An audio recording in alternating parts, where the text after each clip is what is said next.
Halo, Assalamualaikum warahmatullahi wabarakatuh. Nama saya Andri Maulana. Saya akan menjelaskan pola makan apa saja dalam kesehatan, beserta tata cara dan juga aturan-aturannya.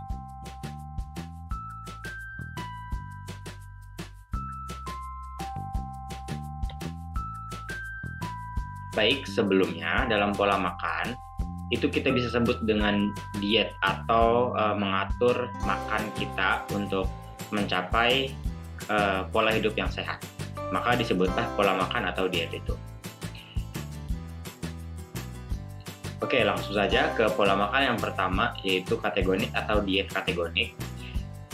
Secara bahasanya, diet kategonik ini merupakan diet atau pola makan yang membatasi dan menjaga kita untuk makan yang mengandung karbohidrat kurang dari 50 gram per hari. Dan diet kategonik ini diperlukan supaya kita mendapatkan asupan protein dan lemak sesuai dengan takaran perharinya. Dan tentu saja dalam diet kategonik ini kita akan mengurangi karbohidrat atau jumlah karbohidrat dalam makanan, sehingga proses pencernaan makanan dalam tubuh itu bisa dicerna dengan baik. Diet kategonik ini juga merupakan diet sehat yang mana dia menerapkan makanan yang rendah karbohidrat dan juga tinggi akan lemak.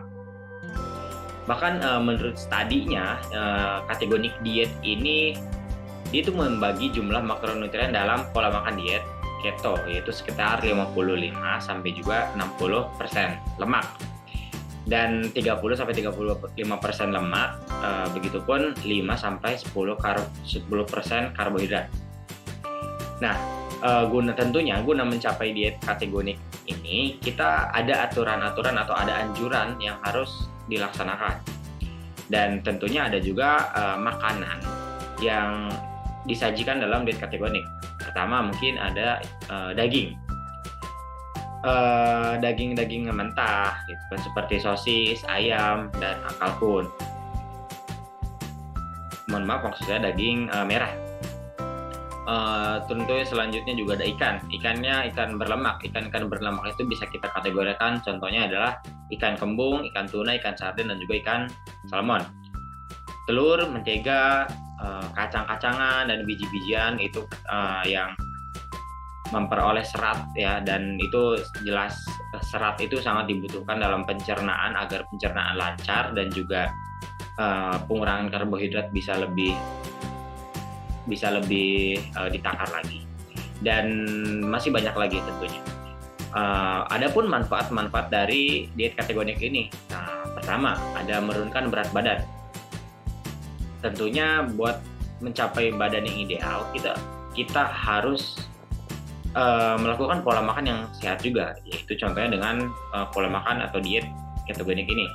Dan terbukti secara penelitian bahwasanya manfaat yang paling utama itu adalah menurunkannya berat badan. Selanjutnya mengurangi kejang pada penderita epilepsi, dan juga mencegah resistensi insulin. Ini terjadi pada diabetes tipe 2 ya. Ada pun mengurangi kadar kolesterol dan trigliserida pada tubuh, memelihara kesehatan jantung, dan juga tentunya menjaga kinerja dan fungsi otak agar berjalan. Dan ini tentunya diet yang sangat baik karena melatih kefokusan kita juga akan fungsi otak.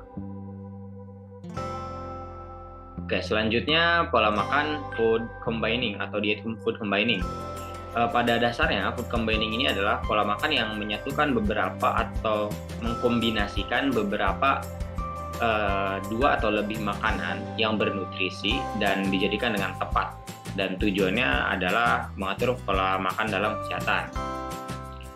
Tentunya sama seperti pola makan sebelumnya, food combining atau diet food combining ini ada aturannya, yang mana itu setiap penggiat pola makan food combining ini memiliki aturan yang berbeda juga, dan jenis makan yang dikombinasikan pun ya ada takarannya dan juga ada bahan-bahannya gitu.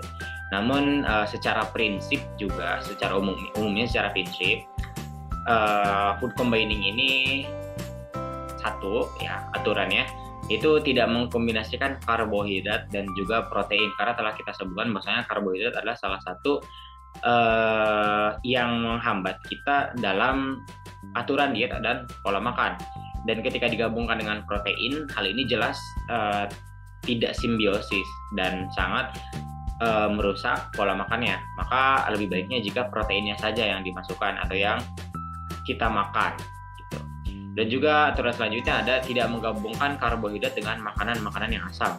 Nah, makanan-makanan yang asam ini bahayanya bagi tubuh, dan digabungkan dengan karbohidrat itu adalah kembung ya, dan jelas makanan yang asam ini tidak cocok dengan karbohidrat. Selanjutnya, sayur dan buah itu tidak dikonsumsi pada saat bersamaan. Oke, ada kalanya sayur itu dikonsumsi ketika sayur menjadi lauk, dan buah-buahan ketika menjadi penutup. Dan itu pun tidak selamanya harus kita lakukan di food combining ini. Jadi sayur dan buah sangat tidak dianjurkan untuk dimakan bersama. Oke, selanjutnya protein tidak boleh digabungkan dengan protein lainnya. Nah, mungkin protein tidak digabungkan dengan protein lainnya itu adalah kita guna mencapai konsisten memilih protein A dan protein B, atau protein C dan protein D, itu sebagai contoh. Dan diharapkan protein ini itu bekerja secara optimal dalam tubuh sehingga dicerna pun optimal. Oke, selanjutnya yang terakhir dari saya itu mengonsumsi produk susu dan buah hanya saat perut kosong. Artinya ketika perut kita sudah dalam keadaan kenyang atau terisi, produk susu dan buah itu tidak dianjurkan karena itu dapat mengacaukan pola makan food combining ini. Oke, selanjutnya itu adalah intermittent fasting. Pada dasarnya intermittent fasting ini adalah pola makan yang mengajak kita untuk berpuasa, atau lebih simpel adalah diet puasa. Pola makannya tidak terlalu diatur, tetapi diet kita atau menahan kita untuk berpuasa dalam jangka waktu tertentu itu sangat berdampak tentunya pada intermittent fasting ini. Dan intermittent fasting ini telah terbukti juga secara sains bahwasanya, dan dibuktikan juga dengan puasa bahwasanya itu sangat penting dilakukan untuk tubuh, karena makhluk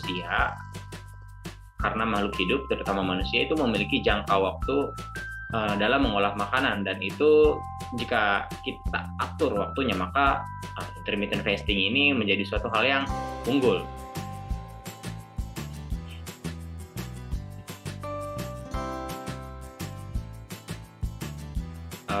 Selanjutnya, dan pola makan pada intermittent fasting ini itu tidak ada aturan ya, selama tadi yang udah saya dikatakan. Jadi bisa dibilang ini adalah diet yang simple, yang kita itu bisa memperbaiki bentuk dan perilaku makan yang lebih sehat lagi.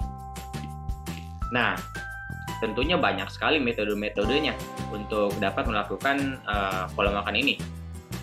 Yang pada umumnya itu pertama ada the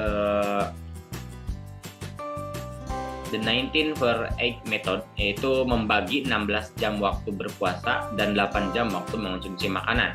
Artinya 16 jam kita pakai untuk berpuasa dan 8 jam untuk mengonsumsi makanan. Dan ini dilakukan secara teratur. Contoh, mungkin ini bisa dilakukan dari jam 1 siang sampai jam 9 malam.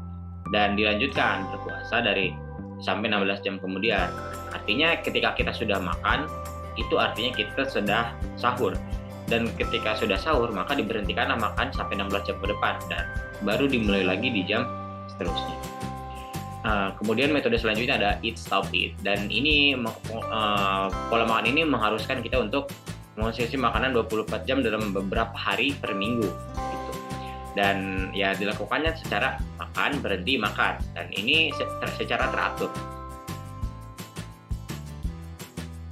Kemudian yang terakhir adalah the 5/2 diet, yaitu dilakukan dengan cara mengurangi jumlah konsumsi sampai 25% dari jumlah normalnya. Artinya, ketika kita makan satu hari dalam 100%, maka 25% itu harus dikurangi. Jadi dalam perhitungan kasarnya itu sekitar 500 sampai 600 kalori per hari atau setara dengan satu kali porsi makan. Maka metode ini, aturan ini sama saja ketika kita makan satu hari satu kali. Itu makanan berat ya, karena tadi hitungannya 500 sampai 600 kalori. Oke. Selanjutnya, sebagai pola makan tambahan dari saya itu adalah ultra low fat diet. Oke, sesuai dengan namanya, jadi ini sangat bergantung sekali kepada makanan-makanan yang rendah akan kalori, rendah akan lemak. Maka diet rendah kalori ini cenderung untuk kita mengonsumsi makanan-makanan yang rendah juga akan protein, tetapi tinggi karbohidrat. Mungkin berbeda dengan diet ketogenik yang tidak mementingkan karbohidrat. Jadi diet low fat ini sangat mementingkan karbohidrat, tapi tetap sesuai dengan takarannya, yaitu sekitar 10% sampai dengan 80% kalori harian.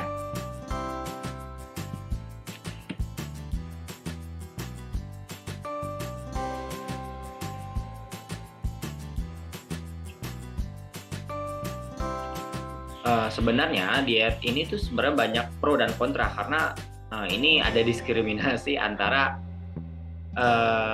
si pemakan sayur atau vegetable banget sama si pemakan daging, yaitu ya pemakan daging.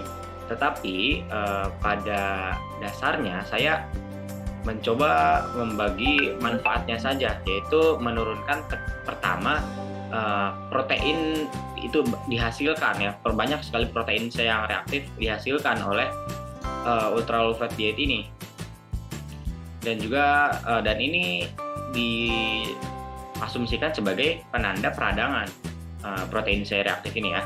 Dan yang kedua itu menurunkan tekanan darah tinggi.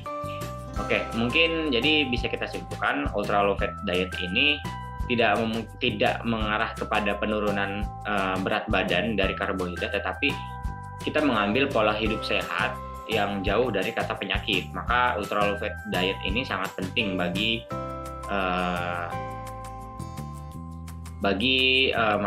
orang-orang yang ingin melaksanakannya. Dan itu adalah materi tentang pola makan yang bisa saya sampaikan. Kurang lebihnya mohon maaf. Terima kasih.